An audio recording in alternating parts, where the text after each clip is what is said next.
Bien chicos, entonces seguimos con la parte de polígonos y ahora vamos a ver lo que es el triángulo. El triángulo, como vimos antes, es un polígono que tiene tres lados. Aquí está un ejemplo de un triángulo.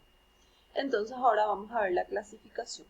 La clasificación del triángulo puede darse de dos formas. Una de ellas es según sus lados y la otra es según sus ángulos. Bien, según sus lados el triángulo se puede clasificar en equilátero, isósceles o escaleno.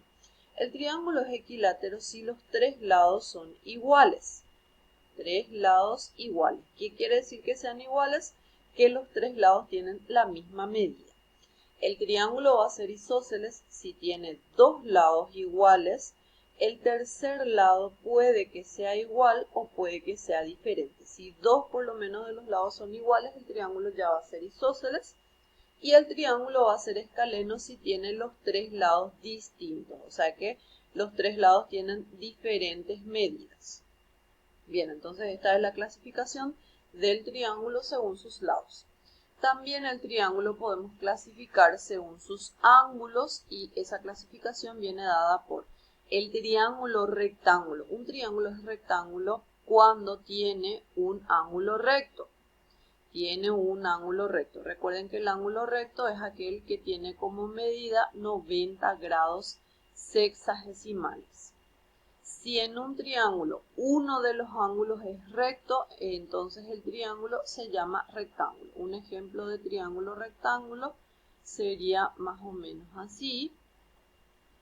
En el triángulo rectángulo pasan cosas interesantes. Aquí está el ángulo recto. El lado que está frente al ángulo recto se llama hipotenusa y los otros dos lados se llaman catetos. Le voy a llamar cateto 1 y a este le voy a llamar cateto 2. No hay una distinción entre los catetos, entonces no importa el orden en el que los ponga. En el triángulo rectángulo se cumple una condición. Si yo a la hipotenusa le llamo A, al cateto 1 le llamo B y al cateto 2 le llamo C, se cumple una relación que está dada mediante el famoso matemático apellidado Pitágoras. Esa relación dice que la hipotenusa al cuadrado tiene que ser igual a la suma de los cuadrados de los catetos, que escrito en fórmula sería A al cuadrado tiene que ser igual a B al cuadrado más C al cuadrado. Hipotenusa al cuadrado es igual a la suma de los cuadrados de los catetos. Si yo, por ejemplo, quiero B, puedo despejar y la C pasa restando. Si quiero la C, puedo despejar, la B pasa restando y así sucesivamente.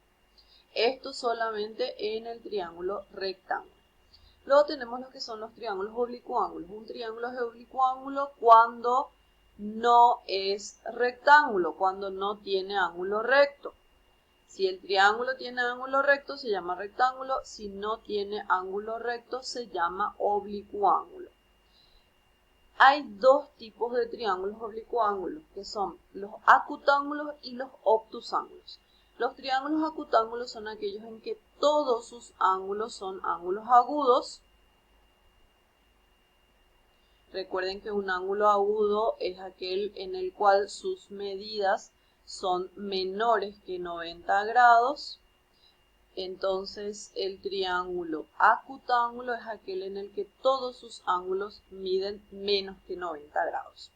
Y los obtusángulos en el que un ángulo es obtuso y los otros dos son agudos. Solamente un ángulo puede ser obtuso. Recuerden que obtuso quiere decir que es mayor que 90 grados y los otros son agudos. Entonces ese es el triángulo obtusángulo.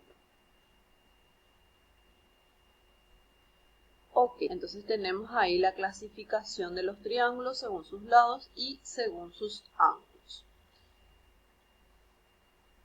Lo siguiente que vamos a ver son las líneas y los puntos notables en un triángulo dado.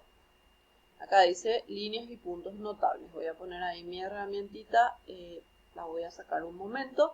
Entonces, las líneas notables son la mediana, la altura, la mediatriz y la bisectriz. En un triángulo cualquiera hay 3 medianas, hay 3 alturas, hay 3 mediatrices y hay 3 bisectrices. Las intersecciones de cada una de esas cosas son lo que dan los puntos notables. Las intersecciones de las medianas dan el baricentro, las intersecciones de las alturas dan el ortocentro, las intersecciones de las mediatrices dan el circuncentro y las intersecciones de las bisectrices dan el incentro. Bueno, ahora les cuento un poquitito qué es cada una de esas cosas. Para la mediana, que tiene este prefijo media, y para la mediatriz, que también tiene el prefijo media, necesitamos el punto medio, sí o sí. Tomen como referencia, cuando empieza con media se usa el punto medio, aquí también. Entonces necesitamos el punto medio de cada uno de los lados. Entonces supongamos que, por ejemplo, el punto medio de este lado esté por aquí, el punto medio de este lado esté por aquí y el punto medio de este lado esté por aquí. También aquí necesito puntos medios, entonces supongamos que acá está el punto medio de este lado, que acá está el punto medio de este lado y que por acá está el punto medio de este lado. Si yo uno lo que es el punto medio de un lado con un vértice que tiene que estar enfrente, por ejemplo, puedo unir este punto medio con este vértice, vamos a hacer la línea un poquitito más fina. Entonces unimos este punto medio con este vértice, unimos este punto medio con este vértice y unimos este punto medio con este vértice. Lo que ocurre es que se forma acá entre las tres líneas, se forma un puntito en donde las tres líneas se tocan. Bueno, estas tres líneas que yo tracé desde el vértice hasta el punto medio del lado contrario son las medianas. Este punto de intersección de las medianas es lo que se llama el baricentro, que le voy a denominar con una B, el baricentro. Bien, hay una relación acá. Por ejemplo, si yo le pongo letras a esto, A, B y digamos que este se llama M, en todos se cumple, digamos que este es B, este es C, este vamos a ponerle M1, M2 y M3. Se cumple, por ejemplo, que desde A hasta B, la distancia, que voy a denotar así, vale el doble que la distancia desde B hasta M1. Lo mismo se cumple, por ejemplo, desde B, a este le llamé B también, así que vamos a cambiarle de nombre. Digamos que este se va a llamar P, para no mezclar nuestras letras. Entonces, la distancia desde P hasta B tiene que ser el doble que la distancia desde B hasta M2. Y lo mismo con el otro vértice, la distancia desde C hasta B tiene que ser el doble de la distancia desde B hasta M3. Eso se cumple solamente con el baricentro, cuando trazamos las medianas. Y recuerden que las medianas son desde un vértice hasta el punto medio del lado opuesto. Bueno, seguimos con las alturas. Para trazar las alturas ahora necesito salir desde el vértice y necesito trazar líneas que sean perpendiculares al lado contrario. Entonces, por ejemplo, digamos que voy a trazar la altura desde este vértice, tiene que ser perpendicular al lado contrario. Trazo la altura desde este vértice, tiene que ser perpendicular al lado contrario. Perpendicular quiere decir que formen ángulos rectos. Y trazo la altura desde este vértice y tiene que ser perpendicular al lado contrario. También ocurre que las tres alturas se interceptan en un punto dado, que es este puntito que está aquí. Si yo le doy letras a mis vértices, digamos A, B y C, las tres alturas concurren en un punto y ese punto es lo que se llama el ortocentro del triángulo. Como dato adicional, el ortocentro puede quedar fuera del triángulo, puede incluso ser un vértice. Si mi triángulo es un triángulo rectángulo, por ejemplo, el ortocentro coincide con un vértice, entonces, y justo coincide con el vértice en el que está el ángulo recto. Entonces acá está el ortocentro en el caso del triángulo rectángulo. y también puede que quede fuera del triángulo. Eso pasa con el ortocentro. Bien, ahora vemos lo que son las mediatrices.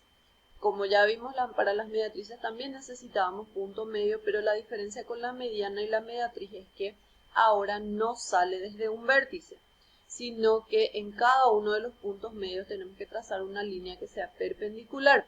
Acá recuerden que también para las alturas era perpendicular, así que acá forma ángulo recto, también acá forma ángulo recto y acá forma ángulo recto. Entonces aquí, para las mediatrices, necesitamos rectas que sean perpendiculares en el punto medio. Por ejemplo, esta recta es perpendicular en el punto medio. Por ejemplo, esta recta es perpendicular en el punto medio y esta otra recta es perpendicular en el punto medio. Aquí se forma ángulo recto, aquí se forma ángulo recto y aquí se forma ángulo recto. Estas tres mediatrices, que son rectas, que son perpendiculares en los puntos medios de los lados, se interceptan en un punto. Ese punto de intersección de las mediatrices se llama circuncentro. Vamos a denominarle con una C al circuncentro. El circuncentro es el centro de una circunferencia que está circunscrita al triángulo. Bueno, no me salió tan bonita mi circunferencia, pero es una circunferencia que le toca al triángulo en los vértices. Eso es el circuncentro.